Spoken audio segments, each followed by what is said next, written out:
Imagine a father who chooses to financially sustain a brother accused of the most heinous associations, while simultaneously tightening the purse strings for his own son. A son who, despite his flaws, has never faced a courtroom or a deposition. It is perhaps the most baffling paradox of the modern British monarchy. King Charles III is currently underwriting the lifestyle of the disgraced Prince Andrew, the so-called Pariah Prince, while the Duke of Sussex, Prince Harry, finds himself essentially cut off from the royal treasury and the security he once took for granted.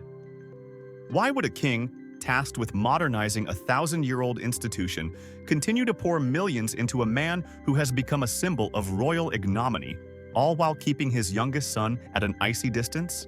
Hello, dear viewers, and thank you for joining us today for this deep dive into the inner workings of the House of Windsor. Before we unravel the financial and emotional complexities of this royal rift, please take a moment to subscribe to our channel and hit the notification bell. Your support allows us to continue bringing you the most detailed and thoughtful analysis of the stories that shape our world. The question of Prince Andrew's future has long been a thorn in the side of the British establishment. Ever since the devastating fallout from his association with the late Jeffrey Epstein, the Duke of York has been stripped of his military titles, his royal patronages, and his ability to represent the crown in any official capacity. He is, for all intents and purposes, a man without a country, or at least a prince without a portfolio. Yet, despite the recurring waves of scandal, including the recent release of a second tranche of Epstein-related documents that have once again cast a dark shadow over his reputation, King Charles appears steadfast in one specific area. He will not allow his brother to fall into total ruin. This decision has sent shockwaves through the public, many of whom believe that Andrew should be left to fend for himself. However, according to seasoned royal experts and former editors, there is a very calculated, albeit uncomfortable logic behind the king's actions. Duncan Larcombe, a prominent voice in royal journalism, recently shared his insights with GB News and The Mirror, suggesting that the king's hand is essentially forced by the unique circumstances of Andrew's birth and his subsequent fall from grace. "I think the king will pay what needs to be paid and will fund his brother," Larcombe explained. His reasoning is simple, yet profound. In a way, he's kind of got no choice. It is a startling admission. The King of the United Kingdom, one of the most powerful figures on the global stage, feels he has no alternative but to subsidize a man the public has largely rejected. But why? The first layer of this complex situation is purely practical, though it borders on the absurd. As Larcombe points out, Prince Andrew is a man with no transferable skills and a reputation so thoroughly dismantled that he is effectively unemployable. Andrew can't end up homeless and on the streets, Larcombe noted, much as the public might like that to happen. The optics of a king's brother, the son of the late Queen Elizabeth II, living in squalor or standing in a breadline would be a catastrophic blow to the dignity of the crown. It would suggest a level of instability and cold-heartedness that the monarchy, already under fire from Republican movements, simply cannot afford. Furthermore, the idea of Prince Andrew entering the traditional workforce is viewed as a logistical and security nightmare. Larcombe put it quite bluntly. What can Andrew do? He can't get a job somewhere. He can't deliver parcels to make ends meet. Can you imagine the security detail required for a member of the royal family to work a retail job or a delivery route? The cost of protecting him in a public-facing role would far exceed any meager salary he could earn. Thus, Andrew is trapped in a state of permanent limbo, too toxic to work, yet too high profile to be ignored. But there is a deeper, more cynical reason for the king's continued support, and this is where the contrast with Prince Harry becomes most painful.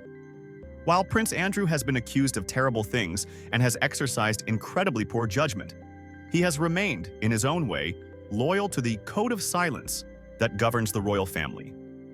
He has not written a tell-all memoir. He has not sat down for a multi-part Netflix documentary to air the family's dirty laundry. He has not gone on American television to accuse his brother or father of institutional racism or emotional neglect. This stands in stark contrast to the treatment of Prince Harry. The Duke of Sussex chose to walk away, to seek financial independence, and to tell his truth. In doing so, he broke the fundamental rule of the Windsor family: never complain, never explain. Harry's betrayal, as some in the palace circles view it, was a public-facing offense. Andrew's sins, while arguably more severe in a legal and moral sense, have remained largely private in their details, shielded by the walls of the royal lodge and the legal settlements of the past. The king's decision to support Andrew is also a reflection of the late queen's wishes. It was well known that Andrew was Elizabeth II's favorite son. To cast him out entirely would be to go against the final desires of a mother who spent her last years trying to protect her troubled child. Charles, ever mindful of his mother's legacy, may feel a familial obligation to ensure Andrew is well taken care of, even if he finds his brother's actions personally or politically distasteful. However, this support does not mean Andrew is living a life of luxury without consequence. He is, as Larcombe describes him, the Pariah Prince. He is a problem that won't go away, a constant reminder of a dark chapter in the family's history. The latest release of emails and documents related to the Epstein case has only worsened the stench surrounding the Duke of York. "It definitely just stinks. It's rotten, you know," Larcombe remarked, reflecting the general sentiment of a public that is weary of the scandals. The situation is further complicated by the presence of Sarah Ferguson, the Duchess of York. While she and Andrew are long divorced, they continue to share a residence at the Royal Lodge. Her own financial contributions and media ventures have provided a bit of a smokescreen for Andrew's lifestyle, but the reality is that the bulk of the burden falls on the king. Charles must weigh the cost of this support against the mounting public pressure to distance the monarchy from anything rotten. The expert consensus is that this limbo will persist indefinitely, or at least until a major legal shift occurs. Larcombe suggests that unless and until Andrew goes and cooperates with the American authorities, the cloud of suspicion and the status of pariah will remain. But Andrew's legal team has remained defensive, and the prince himself seems content to stay behind the gates of his estate, relying on his brother's reluctant generosity.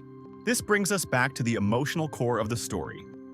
The message this sends to the rest of the family and the world. To many observers, it appears that the king is rewarding loyalty, even the loyalty of a disgraced man, while punishing the perceived disloyalty of a son who sought a different path. It is a harsh reality of royal life where the preservation of the institution often takes precedence over individual justice or fairness. For Prince Harry, watching from California, the situation must be galling. He has been forced to pay for his own security, a cost that runs into the millions, while his uncle, who no longer performs a single royal duty, is kept in a multi-million-pound mansion with his expenses covered by the firm. It highlights the rigid hierarchy of the monarchy. You are either in the fold and protected, or you are out in the cold and on your own. As King Charles continues his reign, the Andrew problem will not simply vanish. Every time a new document is released or a new allegation surfaces, the public's frustration grows. They see a king who is trying to streamline the monarchy, removing non-working royals from the balcony and reducing the number of people on the public payroll. Yet he continues to find the funds for a brother who brings the family nothing but negative headlines. The financial details of this support are kept strictly private, as they come from the king's personal income, such as the Duchy of Lancaster, rather than the taxpayer-funded sovereign grant. This allows the palace to argue that no public money is being wasted on Andrew. However, in the eyes of the British public, the distinction is a fine one. The king's wealth is inextricably linked to his position as head of state, and how he chooses to spend it is seen as a reflection of his values. In conclusion, the saga of Prince Andrew and King Charles is more than just a family dispute. It is a clinical study in the survival of an ancient institution. Charles is not supporting Andrew out of a sense of approval or even necessarily brotherly love. He is doing it out of a perceived necessity. He is managing a risk. A homeless, desperate, or vocal Prince Andrew is far more dangerous to the crown than a quiet, hidden, and subsidized one. But as the years pass and the public's memory of the Epstein scandal refuses to fade, one must wonder how long this arrangement can last. Can the king continue to justify the Pariah Prince while his own son remains in exile? It is a question of balance, of legacy, and of the price one is willing to pay for peace within the palace walls. We want to hear from you. What are your thoughts on King Charles's decision to continue financially supporting Prince Andrew? Do you believe he truly has no choice? Or is this a betrayal of the public's trust and a slight against Prince Harry? Is silence really worth more than honor in the modern world? Please share your perspectives in the comments section below. We value your insights and look forward to a respectful discussion on this very sensitive topic. If you found this analysis enlightening, please give this video a thumbs up and share it with others who might be interested in the complexities of the British royal family. Your engagement helps us reach a wider audience and keep these important conversations going. Thank you so much for watching and for being a part of our community. We appreciate your time and your interest in the stories that matter. Stay tuned for our next update, and until then, take care of yourselves and each other. Goodbye for now.